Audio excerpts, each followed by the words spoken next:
Hello everyone, एक बार फिर से आप सभी का स्वागत है आपके अपने YouTube channel GK with MK में। तो फ्रेंड्स, आज की वीडियो सबसे हटके है, सबसे खास है और सबसे अलग है। क्यों अलग है? क्योंकि साथियों, आज की वीडियो को देख करके आप प्राइज अर्थात इनाम भी जीत सकते हो।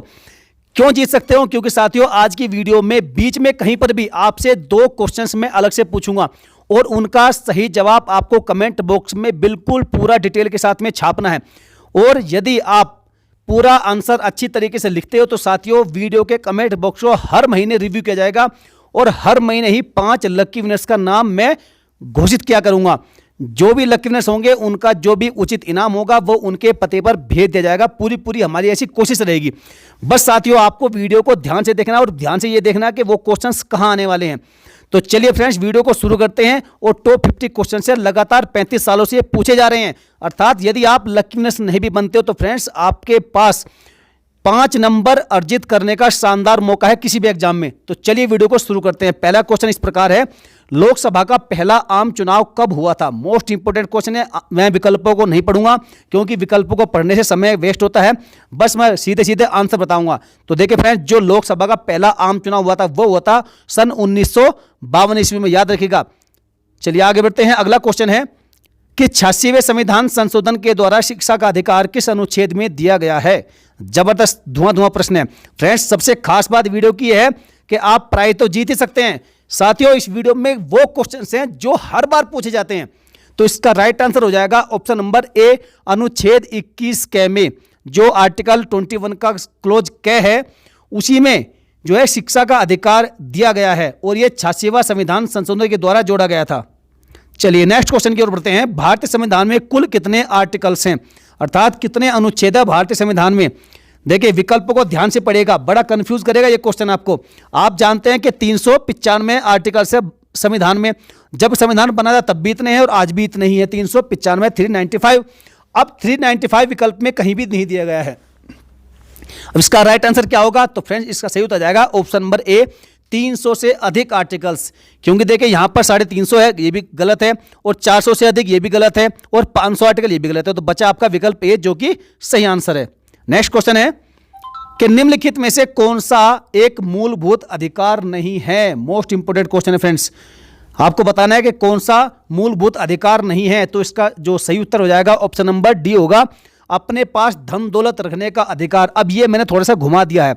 यदि मैं सीधे सीधे लिखता कि संपत्ति का अधिकार तो आप बिल्कुल सही पहुंचते। हालांकि जो थोड़ा सा दिमाग लगाए वो भी यहां पर पहुंच सकता है। अपने पास धन दौलत मतलब संपत्ति रखने का अधिकार, ये आपका मौलिक अधिकार अब नहीं रहा। चलिए आगे बढ़ते हैं। अगला क्वेश्चन है, भारतीय संविधान में केंद्रीय सरकार की अधिशासी शक्तियों को किसमें निहित किया गया है?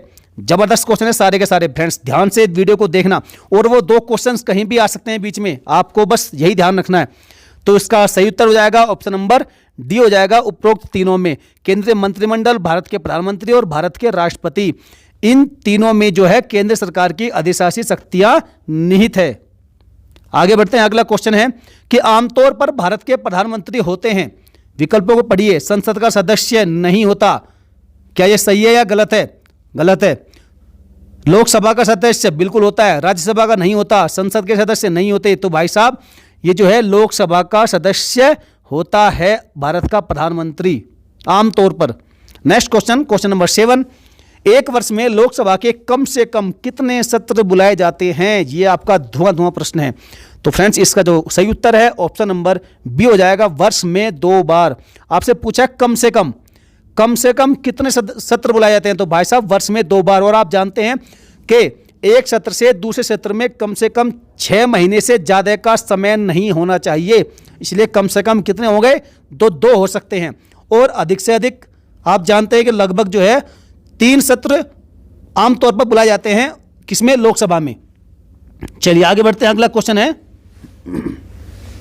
सबसे लंबे समय तक लोकसभा अध्यक्ष का पद संभालने वाले नेता कौन हैं? सरोजिनी नायडू, बलराम झाकड़, मीरा कुमार, ओम बिरला। तो इसका राइट आंसर है ऑप्शन नंबर बी है, बलराम झाकड़ जी। भाई साहब, बलराम झाकड़ जी जो है ये अब तक के इतिहास में सबसे लंबे समय तक लोकसभा अध्यक्ष अर्थात स्पीकर रहे हैं। और ये कब रहे हैं भाई साहब, कितना टाइम तक रहे हैं? तो जो है इसका सही उत्तर हो जाएगा कितने दिन तक? 9 साल 10 महीना। याद रखिएगा, 9 साल 10 महीना और कुल 27 डेज। इतने दिनों तक ये भाई साहब लोकसभा के स्पीकर रहे हैं बलराम झाकड़जी। वर्तमान में कौन है? तो वर्तमान में है ओम बिड़ला जो कि राजस्थान के कोटा से सांसद है। नेक्स्ट क्वेश्चन की ओर बढ़ते हैं। कौन सा राज्य सबसे अधिक प्रतिनिधि लोकसभा में भेजता है? तो मैं उम्मीद करूंगा आप सभी इसका सही उत्तर बता देंगे। तो इसका राइट आंसर है ऑप्शन नंबर सी, उत्तर प्रदेश। कितने भेजता है भाई साहब? तो ये भेजता है 80, जो कि सबसे अधिक है। किसी भी राज्य के दृष्टिकोण से देखा जाए तो सबसे अधिक सांसद भेजता है ये लोकसभा में। कितने भेजता है? 80। अब बिहार कितना भेजता है? तो भाई साहब बिहार भेजता है 40 और पश्चिम बंगाल भेजता है 42, जबकि जो मध्य प्रदेश है ये कितने भेजता है? ये भेजता है 29। और आप जानते हैं दूसरे नंबर पर कौन है? तो दूसरे नंबर भैया महाराष्ट्र। ये कितने भेजता है महाराष्ट्र? ये भेजता 48। कितने भेजता? 48। चलिए आगे बढ़ते हैं। भारत में सर्वोच्च न्यायालय अर्थात सुप्रीम कोर्ट की स्थापना कब हुई थी? तो भैया भारत में जो सुप्रीम कोर्ट की स्थापना हुई थी वो हुई थी ऑप्शन नंबर सी, भारत शासन अधिनियम 1935 के अधीन हुई थी। ये कब? 1935 में। चलिए आगे बढ़ते हैं। अगला क्वेश्चन है कि लोकसभा का कार्यकाल पूरा होने के पहले भंग किया जा सकता है किसके द्वारा? लोकसभा को उसका कार्यकाल कितना होता है? 5 वर्ष का। वो पूरा होने से पहले भी भंग किया जा सकता है, किसके द्वारा भंग कर सकते हैं भैया जी? तो इसका सही उत्तर हो जाएगा ऑप्शन नंबर डी, प्रधानमंत्री की सिफारिश पर राष्ट्रपति के द्वारा लोकसभा को कार्यकाल पूरा होने के पहले भी भंग किया जा सकता है। नेक्स्ट क्वेश्चन देखिए, आपका पहला क्विज आ गया भाई साहब। आपको इस क्विज का राइट आंसर बिल्कुल डिटेल से विधिवत पूरा लिखना है कमेंट बॉक्स में। भारतीय संविधान में कितने प्रकार का आपातकाल का उल्लेख किया गया है? भारतीय संविधान में कुल कितने प्रकार के आपातकाल का उल्लेख किया गया है? बड़ा ही सिंपल क्वेश्चन है। इसका राइट आंसर आप मुझे मालूम है सब लिख सकते हैं, लेकिन आपको आंसर लिखने के साथ साथ तीनों प्रकार के जो आपातकाल है उनका भी भैया जी नाम लिखना है। चलिए आगे बढ़ते हैं। अगला क्वेश्चन है, सफलतापूर्वक कार्य करने हेतु पंचायत राज को पूरे सहयोग की जरूरत पड़ती है किसकी? तो भैया सबसे ज्यादा जरूरत पड़ती है स्थानीय जनता की। सफलतापूर्वक कार्य करने के लिए पंचायत राज को किसकी जरूरत पड़ती है? स्थानीय जनता की सबसे अधिक आवश्यकता होती है, अर्थात उसके सहयोग की। बिहार में लोकसभा सीटों की कुल संख्या कितनी है? मैंने आपको बता दिया पहले 40 है बिहार में लोकसभा सीटों की कुल संख्या। 48 किस में है? 48 है महाराष्ट्र में।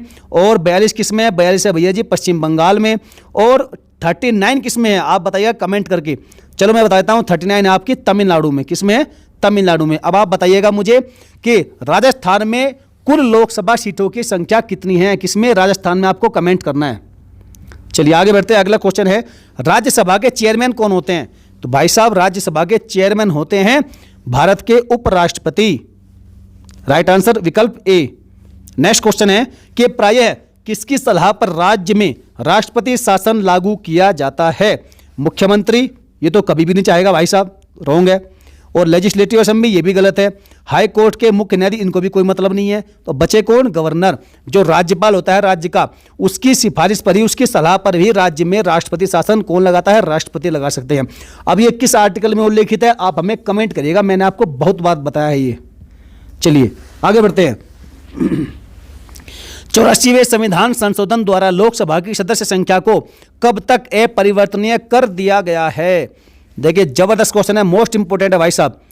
और ये वर्ष 2026 तक ये क्वेश्चंस मोस्ट इंपोर्टेंट है कि 84वां जो अमेंडमेंट एक्ट हुआ था उसके द्वारा जो लोकसभा की सदस्य संख्या है कितनी है आप कमेंट करिएगा। तो उसको 2026 तक नहीं बदल सकते, वो उतनी ही रहेगी 2026 तक। नेक्स्ट क्वेश्चन की ओर बढ़ते हैं।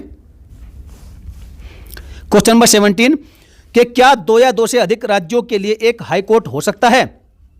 बताइए आप, हो सकता है कि नहीं हो सकता? आप कमेंट करके बता सकते हैं मेरे साथ साथ, यदि आपको आंसर मालूम है तो इसका राइट आंसर क्या हो जाएगा? इसका सही उत्तर हो जाएगा ऑप्शन नंबर ए, हाँ हो सकता है। और इसके एग्जाम्पल भी आप जानते हैं, जैसे कि जो कोलकाता हाई कोर्ट है, जो कोलकाता हाई कोर्ट है तो वो किसका है? वो अंडमान का भी है, अंडमान निकोबार द्वीप समूह को भी देखता है। और जो बॉम्बे हाई कोर्ट है वो गोवा को भी देखता है। तो इसलिए 2 या 2 से अधिक राज्यों के लिए एक हाईकोर्ट हो सकता है। इसके कई एग्जाम्पल हमारे पास मौजूद है। नेक्स्ट क्वेश्चन है कि भारत में स्थापित होने वाला सबसे पुराना हाईकोर्ट कौन सा है? आपसे पूछा हाईकोर्ट, तो सबसे पुराना हाईकोर्ट कौन सा हो सकता है? तो भाई साहब होगा कोलकाता हाईकोर्ट। ये भारत में स्थापित होने वाला सबसे पुराना हाईकोर्ट है। और ये कब हुआ था? तो ये हुआ था भाई साहब 1 जुलाई। कब? 1 जुलाई और 1862 को ये स्थापित हुआ था कोलकाता हाई कोर्ट। अगले क्वेश्चन की ओर बढ़ते हैं। महान्यायवादी जिसे हम अटॉर्नी जनरल भी कहते हैं, एजी, तो भैया जी एजी का कार्यकाल कितने दिनों का होता है? मोस्ट इंपोर्टेंट है। तो इसका राइट आंसर हो जाएगा ऑप्शन नंबर डी, राष्ट्रपति की इच्छा के अनुसार इनका कार्यकाल होता है। राष्ट्रपति चाहे जब इन्हें नियुक्त कर सकता है, जब चाहे इन्हें हटा सकता है। और मैंने आपको बताया था कि इसको याद रखने की टिक के इसका उल्लेख आर्टिकल किसमें है एजी का, तो अब देखिए इसका आर्टिकल का उल्लेख है इसमें 76 में उल्लेख है इसका। तो 7 से बन गया आपका ए और इससे बना लो आप जी, तो भैया बन गया एजी। तो एजी का उल्लेख किसमें है? आर्टिकल 76 में, है ना। जबरदस्त ट्रिक। चलिए आगे बढ़ते हैं। यदि आपको वीडियो अच्छी लगती है, क्वेश्चंस आपको मजेदार लग रहे हैं, इंटरेस्टिंग लग रहे हैं और यूजफुल लग रहे हैं, तो फ्रेंड्स अभी के अभी वीडियो को लाइक करके फटाफट से प्यारा सा कमेंट ठोक दीजिएगा इस वीडियो के समर्थन में, क्योंकि आप जानते हैं कि आपका प्यारा सा कमेंट और एक अच्छा सा लाइक हमारे लिए बूस्टर डोज का काम करता है। चलिए आगे बढ़ते हैं। अगला क्वेश्चन है कि किस संविधान संशोधन के द्वारा 6 से 14 वर्ष की आयु के बच्चों को निःशुल्क एवं अनिवार्य शिक्षा का प्रावधान किया गया है? किस संविधान संशोधन के द्वारा ऐसा किया गया था? तो यह था ऑप्शन नंबर सी, 86वां अमेंडमेंट एक्ट था, जिसके द्वारा 6 से 14 वर्ष की आयु के बच्चों को फ्री में शिक्षा का प्रावधान किया गया है। चलिए आगे बढ़ते हैं। राज्यपाल को अपने पद से कौन हटा सकता है? तो राज्यपाल को अपने पद से कौन हटा सकता है? ऑप्शन नंबर सी हो जाएगा इसका राइट आंसर, राष्ट्रपति, क्योंकि नियुक्त कौन करते हैं? राष्ट्रपति ही करते हैं, तो हटा भी यही सकते हैं भाई साहब। चलिए अगले क्वेश्चन की ओर बढ़ते हैं। सर्वोदय आंदोलन किसके द्वारा चलाया गया था? मोस्ट इंपोर्टेंट है, इसका राइट आंसर है ऑप्शन नंबर सी। ये कई बार पूछा गया है, ये क्वेश्चन मैंने इसलिए डाला है। तो विनोबा भावे इसका राइट आंसर है। सर्वोदय आंदोलन चलाया था किसने था? विनोबा भावे ने। अगला क्वेश्चन की ओर बढ़ते हैं कि भारतीय नागरिकता का लोप कब हो जाता है? भारतीय नागरिकता का लोप तब हो जाता है जब, विकल्प डी सही है, सभी को ध्यान से पढ़िएगा, कोई व्यक्ति विदेशी नागरिकता प्राप्त कर लेता है तो उसकी भारत की नागरिकता ऑटोमेटिक खत्म हो जाती है। जब वह नागरिकता का परित्याग करता है, अर्थात अपनी मर्जी से वह नागरिकता छोड़ता है, तब भी जो है उसकी नागरिकता खत्म हो जाती है।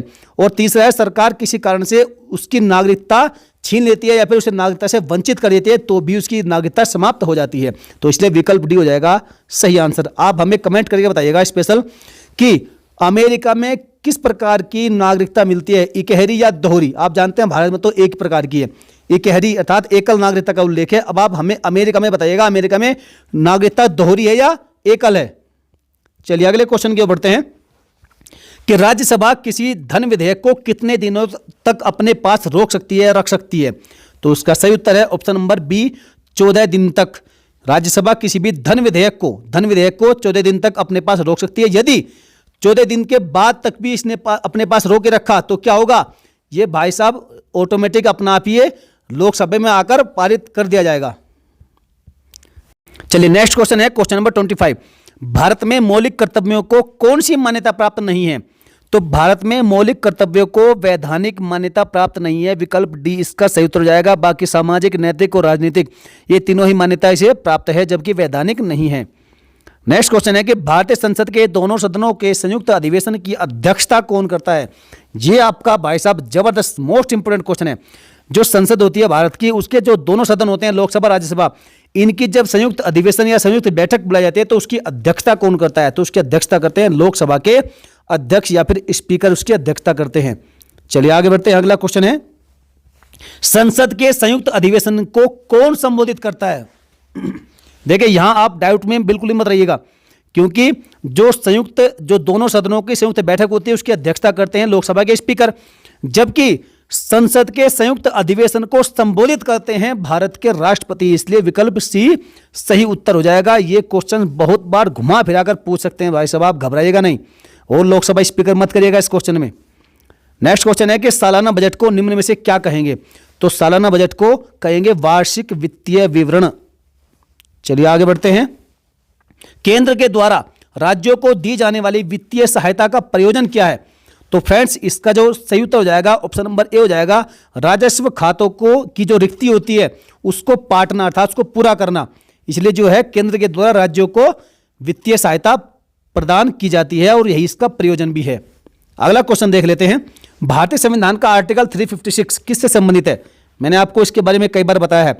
तो जो आर्टिकल 356 है वो संबंधित किससे है? विकल्प डी हो जाएगा, राज्य में राष्ट्रपति शासन का लागू किया जाना। और राज्य में राष्ट्रपति शासन मैंने आपको बताया था एक इसमें पिछले क्वेश्चन में कि ये जो है राज्य के गवर्नर या राज्यपाल की सिफारिश पर या सलाह पर राष्ट्रपति लागू करता है राष्ट्रपति शासन। कहां पर? राज्य में। और इसका उल्लेख किया गया आर्टिकल 356 में। चलिए आगे बढ़ते हैं। अगला क्वेश्चन है कि केंद्र सरकार के खर्चों पर नियंत्रण करने का एकमात्र अधिकार किसके पास होता है? तो भाई साहब मोस्ट इंपोर्टेंट है, यहां पर कंफ्यूजन पैदा होता है। इसका सही उत्तर हो जाएगा ऑप्शन नंबर बी हो जाएगा, संसद। केंद्र सरकार के खर्चों पर नियंत्रण करने का एकमात्र अधिकार किसके पास है? संसद के पास है। और संसद में आप जानते हैं कौन कौन आते हैं? राज्यसभा, लोकसभा और भारत के राष्ट्रपति, इन तीनों को मिलाकर बनती है संसद। चलिए आगे बढ़ते हैं। अगला क्वेश्चन है कि उस वित्त मंत्री का नाम बताइए जिसने सन 1952 में, अर्थात जब पहला आम चुनाव हुआ था उसके बाद में 1952 में भारत का पहला आम बजट प्रस्तुत किया था। किसने किया था? Right answer option number A, P के खड़मुखम शेट्टी ने किया था पहला आम बजट पेश। आगे बढ़ते हैं। अगला क्वेश्चन है कि संविधान के अनुसार एंग्लो इंडियन समुदाय के कितने सदस्य राष्ट्रपति के द्वारा लोकसभा के लिए नामित किए जा सकते हैं? 1, 2, 3, 4। आपसे पूछा है कहां पर? लोकसभा के लिए। लोकसभा के लिए कितने सदस्य नामित किए जा सकते हैं? तो इसका राइट आंसर हो जाएगा ऑप्शन नंबर बी, 2। चलिए आगे बढ़ते हैं। अगला क्वेश्चन है, देखिए यहां पर आपका क्विज नंबर 2 अर्थात दूसरा प्रश्न आ गया जिसके माध्यम से आप प्राइज जीत सकते हैं। तो आपको बताना है कि राष्ट्रपति पर महाभियोग लगाने की प्रक्रिया किस अनुच्छेद में वर्णित है? मोस्ट इंपोर्टेंट है। Give your right answer in comment box and win the prize. आपके पास प्राइज जीतने का सुनहरा मौका है, आपको कमेंट बॉक्स में छापना है इसका राइट आंसर विद डिटेल। आगे बढ़ते हैं। 28वें संविधान संशोधन के द्वारा सेवा कर जो सर्विस टैक्स होता है उसका प्रावधान किस अनुच्छेद में किया गया है? मोस्ट इंपोर्टेंट क्वेश्चन है, इसका राइट आंसर है ऑप्शन नंबर ए है, आर्टिकल 268 के। इसमें उल्लेख किया गया है सर्विस टैक्स का। अगला क्वेश्चन देख लेते हैं कि निम्नलिखित में से कौन सा आयोग संवैधानिक नहीं है? वित्त आयोग बिल्कुल है, चुनाव आयोग ये भी है, और संघ लोक सेवा आयोग ये भी है। अर्थात इन तीनों का संविधान में उल्लेख किया गया है, जबकि जो नीति आयोग है इसका उल्लेख संविधान में कहीं पर भी नहीं किया गया। और आप जानते हैं कि 1 जनवरी जो 2015 से पहले इसका नाम क्या था? इसका नाम था योजना आयोग। इसका नाम था योजना आयोग और इसे बदलकर रख दिया गया नीति आयोग 1 जनवरी 2015 से। ये तिथि याद रखिएगा, 1 जनवरी 2015। जबकि जो योजना आयोग था पहले, तो योजना आयोग का भाई साहब 15 मार्च 1950 को स्थापित किया गया था योजना आयोग। और ये योजना आयोग का कहीं भी अपने संविधान में उल्लेख नहीं है। इसे केंद्र सरकार अपने विवेक के द्वारा इसे संगठित करती है, बनाती है। 42वां संविधान संशोधन बिल कौन से वर्ष में पारित किया गया था? मोस्ट इंपोर्टेंट, आप जानते हैं कि जो 42वां संविधान संशोधन है इसी को भाई साहब लघु संविधान या फिर मिनी कॉन्स्टिट्यूशन भी कहते हैं, लघु संविधान भी कहते हैं इसे। तो इसका सही उत्तर जाएगा ऑप्शन नंबर सी हो जाएगा 1976। मैंने 1000 बार बताया है कि इसको याद रखिएगा, इस वर्ष को 1976 में 42वां संविधान संशोधन ये पारित किया गया था। आगे बढ़ते हैं। अगला क्वेश्चन है कि भारतीय प्रशासन में लोकपाल का प्रस्तावित संस्थापन उस ओम्बुड्समैन के संस्थापन की नकल है जो सर्वप्रथम किया गया था। देखिए समझिएगा दोबारा से क्वेश्चन को। भारतीय प्रशासन में जो लोकपाल का प्रस्ताव है, प्रस्तावित जो संस्थापन है उसे ये है ओम्बुड्समैन कर लीजिएगा, ओम्बुड्समैन के संस्थापक की नकल है जो सर्वप्रथम किया गया था। कहां पर, किस देश में? अर्थात जो लोकपाल है या ओम्बुड्समैन है तो वो सबसे पहले स्वीडन में लागू किया गया था। स्वीडन में इसका प्रस्ताव आया था और स्वीडन में लोकपाल को कहते हैं ओम्बुड्समैन, जबकि भारत में कहते हैं लोकपाल। आगे बढ़ते हैं। उच्च न्यायालय के न्यायाधीशों की सेवानिवृत्ति की आयु सीमा कितनी होती है? मोस्ट इंपोर्टेंट है, इसका राइट आंसर हो जाएगा ऑप्शन नंबर सी हो जाएगा 62 वर्ष। जो हाई कोर्ट के न्यायाधीश होते हैं उनकी जो रिटायरमेंट की एज होती है वो अधिकतम कितनी होती है? उसकी उम्र सीमा होती है 62 वर्ष की, याद रखिएगा, बहुत बार पूछा गया है। आगे बढ़ते हैं। किस अवधि में लाल बहादुर शास्त्री भारत के प्रधानमंत्री रहे थे? आप सभी को मालूम होना चाहिए इसके बारे में। तो सही उत्तर हो जाएगा 1964 से 66 ईस्वी के बीच में ही जो लाल बहादुर शास्त्री जी हैं ये रहे थे भारत के प्रधानमंत्री। चलिए आगे बढ़ते हैं। व्यक्ति का गौरव तथा राष्ट्र की एकता किसके द्वारा सुनिश्चित होती है? समानता से होती है? नहीं होती। स्वतंत्रता से? बिल्कुल नहीं। किससे होती है? फिर बंधुत्व से होती है। जो व्यक्ति का गौरव है और राष्ट्र की एकता है, ये सबसे अधिक जो है बंधुत्व के द्वारा सुनिश्चित होती है। ऐसे क्वेश्चन आजकल बहुत पूछे जा रहे हैं एग्जाम्स में। भीमराव अंबेडकर को निम्न में से कहां से भारत की संविधान सभा के लिए निर्वाचित किया गया था? तो ये किया गया था बंबई से। अगला क्वेश्चन देख लेते हैं। राष्ट्रीय दल के रूप में मान्यता प्राप्त करने के लिए किसी पार्टी को कम से कम कितने वैध मत प्राप्त करने होंगे? तो इसका राइट आंसर हो जाएगा ऑप्शन नंबर बी हो जाएगा, 4 या अधिक राज्यों में वैध मतों का 6% कम से कम चाहिए उसको, यदि उसे राष्ट्रीय पार्टी का दर्जा हासिल करना है। आप हमें कमेंट, कहने का मतलब है कि 4 या अधिक राज्यों में उसे वैध मत जितने भी होते हैं तो उनका कम से कम 6% उसे वोट मिलना चाहिए, तभी उसे राष्ट्रीय पार्टी का दर्जा मिलेगा। और आप हमें कमेंट करके बताइएगा कि क्या जो बीएसपी है, बहुजन समाजवादी पार्टी, जिसकी प्रमुख कौन है? मायावती जी है, तो क्या बीएसपी एक राष्ट्रीय पार्टी है या नहीं है? आप हमें कमेंट करके करिएगा। अगला क्वेश्चन देखते हैं। क्या उस व्यक्ति को मंत्री के रूप में नियुक्त किया जा सकता है जो संसद का सदस्य नहीं है? देखिए, मोस्ट इंपोर्टेंट क्वेश्चन है, तो इसका राइट आंसर हो जाएगा ऑप्शन नंबर डी, हाँ हो सकता है, लेकिन उसे अपनी नियुक्ति के 6 महीने के भीतर संसद का सदस्य बनना होगा। ये मोस्ट इंपोर्टेंट है, ये बहुत बार होता भी है। यदि कोई व्यक्ति यदि चुनाव हार गया है, सांसद का चुनाव वह हार गया है और अब उसे यदि मंत्री बनाना है तो भाई साहब उसे नियुक्त कर सकते हैं मंत्री पद पर, लेकिन उसे 6 महीने के भीतर किसी भी सीट से संसद का सदस्य बनना होगा, अर्थात चुनाव जीतकर संसद आना होगा। अगला क्वेश्चन देख लेते हैं। लोकसभा की निर्वाचित 543 सीटों में से अनुसूचित जाति के लिए कितनी सीटें आरक्षित हैं? मोस्ट इंपोर्टेंट है, इसका right answer option number B है, 79 सीटें होनी चाहिए। ये कम से कम भी 79 सीटें आरक्षित है। किसके लिए? अनुसूचित जाति के लिए, अनुसूचित जाति के लिए। चलिए आगे बढ़ते हैं। निम्नलिखित में से कौन सा राज्य नया निर्मित नहीं है? उत्तराखंड बिल्कुल है, झारखंड है, छत्तीसगढ़ है, विदर्भ नहीं है, अभी तक बनाई नहीं है भैया, मांग चल रही है इसकी। आगे बढ़ जाते हैं।